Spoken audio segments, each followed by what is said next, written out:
Салам достор, биз сиздер менен кайрадан эле жертинин математика бөлүгүндөгү мисалдарды сиздер менен чогуу даярданууну баштадык.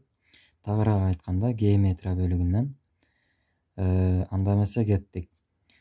Бизде А түз сызыгы менен Б түз сызыгы параллель болсун жана алардын арасында мындай сынык сызыктар бар дейли.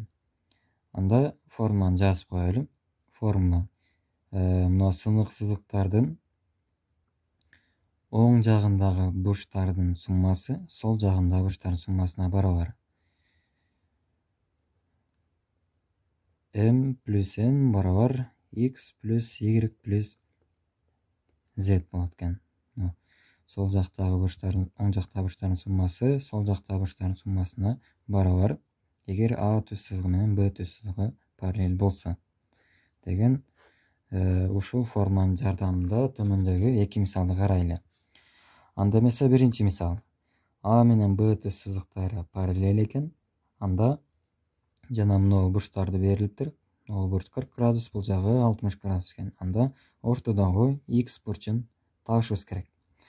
Так, биринчи эле биз мынаны А түз сызыгын бул жака узартып алайлы. Мынтип. Так, бул экөө барабар бурчтар. Кайсылаш бурчтар? Бул жерде 40 градуска барабар. Бул жагындагы узартып алайлы. Так, 60 градус, демек бул жагы дагы 60 градуска барабар.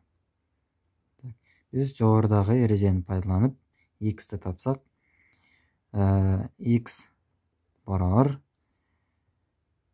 болот. Бул сол жактагы бурчтардын суммасына 40 кошулган 60. Демек X барабар 100. Демек ортодогу бурч 100 градуска барабар экен. Жооп ушул.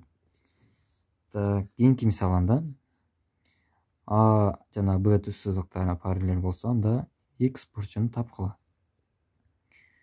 Так, бизде сол жактагы бурчтар 15 жана X градустар экен.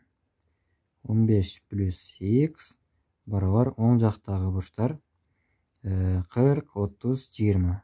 40 плюс 30 плюс 20.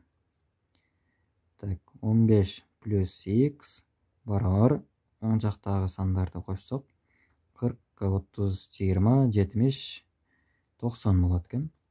X барабар 90дон 15ти кемитсек, X барабар 75. Демек X бурчу 75 градуска барабар экен.